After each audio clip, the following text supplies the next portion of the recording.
May nagpapatatong client. Ano, tara? Alam niyo ba guys, sa part na nag-aasikaso na nga pala ako, mapapansin nyo nga pala sobrang kapal ng stencil ko. Paano ba naman alam niyo ba yung vlog ko nung una, yung kay Tinkerbell ba yun? Tas ayun, may nag-comment dan kasi nga napansin niya na paubos na stencil ko. Ini-sponsoran nga pala ako. Ang nag-sponsor nga pala sa akin is si Abin Reblando at ayun, basta Abin yung pangalan niya. Ewan ko kung tama yung pronunciation niya. Abay, parang ako naka-jackpot. Paano ba naman sinamahan niya pa ng green na ink? Yung ink na yun galing ata sa ano yun, ang brand ata ni Artec. Yung red ko Artec din yung brand niya. At ayun na nga, napansin ko na hindi pa alam sukat. Kaya sinukat ko na nga pala dun sa may dibdib nung client natin, sa may chest niya. Diba ang galing? Kayo rin ba hindi nagamit ng ruler kapag magsusukat sa stencil? Kaya ayun no, pagka-sukat kayo, sinukat ko na nga pala dun sa may sa may apps nung printer, sa may Tattoo Go. Abay, buti na nga lang yung client ko natuloy na sa pagpapatato. At ayun, na-challenge nga ako kasi nga alam niyo ba, medyo hindi ako nangalay. Pinaka-nangalay ako sa pagtatato. Alam niyo yung yung pinost ko sa may mukha, yung Korea ata yun, Korean language ata yun. Basta yung red ink dun sa may mukha, sobrang nangalay ako dun. Hindi ko na nga binidyo yun. Kasama niya pa nga yung misis niya at saka yung anak niya. Ang cute nga nung anak niya, alam niyo ba? Kala ko nga naka-e-bike siya, yung yung single lang, kasi pag single magkakasya yun dito. Boy, may sidecar yung e-bike, kaya ayun, sinundo ko na lang. Tapos ayun, naglakad na. Buti na nga lang meron na paradahan doon sa may dali. At ayun, balik na nga muna pala tayo dito. Ang papansin nyo nga pala, sinabigan ko na nga pala siya. Alam niyo ba, may natutunan akong pag-shaving doon kay Kuya AJ, yung nagtatatutan, yung magaling na nagtatato din Ang galing na mag-shaving doon ko nga na hindi binabasa-basta yung pagtatanggal ng balahibo.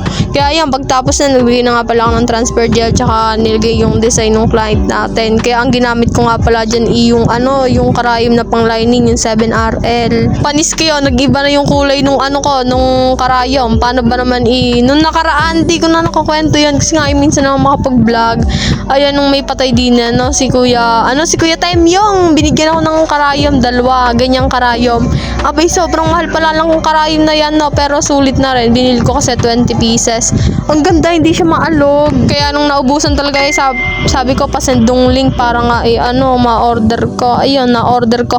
Abay, bago dumating yung 1 linggo. Kaya ayun, wala talaga akong pang vlog kasi nga naubusan akong karayom. Meron lang talaga ako dito yung pang shading ko, yung 9M1. Nalimutan ko yung brand ng karayom na yan yung needle na yan. Kasi nung nakaraan may ginamit ako. Ayun yung pang second kong ginamit na violet. May ginamit akong violet. Pero hindi ganyan kasi sobrang ganda niyan May ginamit ako parang baliko yung karayom. Kaya nung tinatuan ko yung ate ko, buti 2 lang natutuan ko na yung 2 pinsan. Practice lang yun, di pa ako nagbablog nun. Abay, parang wakwak yung balat nila. Buti na talaga yun. Nasa ata 160 plus lang yun. Buti na nga lang ganun lang. Hindi ko nga pagtapos nga nun tinabi ko na lang at hindi ko na ginamit. Baka maraming magreklamo. Alam nyo ba yung session na yun anong oras? Yung alas 9. Tapos natapos kami 1:00 na. Yung araw na yun Sabado kahapon. Tapos dapat nga ngayon. Kaso nga ngayon may practice kami. Ang practice namin 11, kaninang 11. Tapos ang uwi namin alas 4. Ngayon nga lang ako nakauwi at nga magsisimba ako. Buti na nga lang naririnig ko naman yung misa dun sa may St. Polycarp, dun sa may bayan yung misa doon. Gusto kong matry magsimba doon, yung misa talaga. Abay, ayun by groupings nga yung namin, yung sayaw namin, yung 2 kaibigan ko, group ko. Abay, iba naman yung religion, kaya hindi ko maayos sa simbahan. Bawal sila pumasok sa simbahan. Tapos ayun dyan pala sa part na sabi ko kay mama, videohan nga ako, baka nga may mag-comment na naman na baka hindi na naman ako yung gumawa. Siguro kaya lang may mga nag-comment ng ganun kasi ang ginawa ko na yutrad ayun lang naman talaga, maganda yung panlaban, sabi din nung nung mga nag-a-advise din sa akin. Sabi kung sasali daw ako sa mga competition ang gawin ko yung neotrad, hindi yung black and gray. Hoy, alam nyo ba yung di ba nga ipinost yung gawa ko? Abay, di ba ang gamit na account anonymous? Abay, nalaman ko nga at ayun, hindi siya pamilyar. Pero tattoo artist siya, tanda-tanda na niya iwalan Diyo. Pero mukha siyang professional, pero matatawag ang professional kung namamahiya, di ba? Siya, balik na pala tayo dito. Ang mapansin nyo nga pala Hindi ko alam yung stencil na ginamit ko dyan, yung sponsor ba sa akin o yung bili ko. Kasi bumili muna ako, kaso ang tagal dumating kaya may nag-sponsor sa akin, tinanggap ko agad. Maganda yun, yung sponsor niya talagang, bakat na bakat talaga yung stencil, talagang solid talaga. Kaya aywan ko kung ayun ba yung nagamit ko dyan. Abay talagang hindi nga ako nahinga kapag nga magla-lining ako doon paano ba naman baka magusot yung lining. Tama ba yung ginagawa ng position guys, nakaupo lang kasi kung nakahiga, di ba? Alam niyo yung tinatangod sa may likod. May nag-comment nga doon na dapat daw nakaupo yung client, nakatalikod lang sa akin, parang nga banat na banat yung yung balat. Paano ba naman nung pagtayo niya, pagtayo niya, di ba? Parang nakaanong likod niya, nakadapa siya.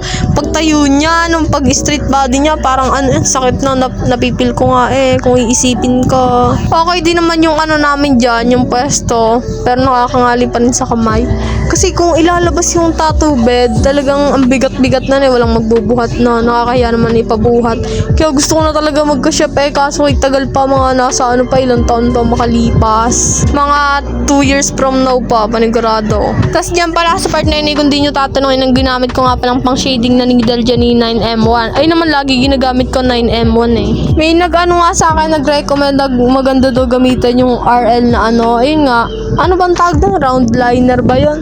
Ayun, mas nasanay ako sa M1, sa 9M1. Pero gusto ko pa rin maka-experience na yung mga pang shading talaga na dikit-dikit yung karayom, yung sobrang dami talaga.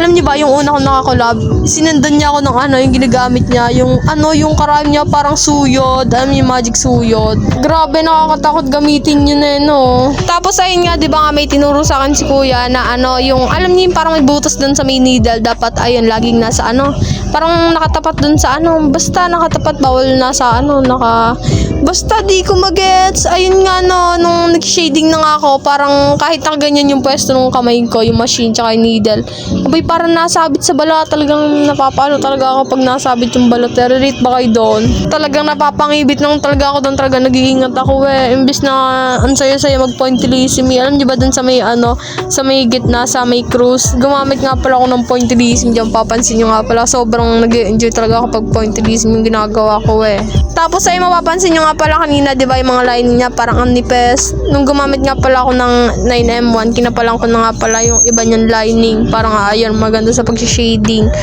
Pero ang tunay talaga dyan sa may loob, sa may bilog, sa may loob, walang shading dyan, sinadigan ko lang hula-hula paano kasi parang ang plain, kung walang shading loob, mapapansin nyo, ayan walang shading yan, nilagyan ko nga lang. Tapos lang pala sa may gilid-gilid yung design niyang bilog, ginamitan ko na nga lang siya ng ng pang line ko, yung 7RS. Alam nga naman ng 9N1, edi kumalat-kalat yan Tapos pagtapos pala nun, inilagyan ko na nga pala siya ng foaming soap, nakadalawang lagay nga pala ako dyan, pero hindi ko na sinama yung una kasi madumi.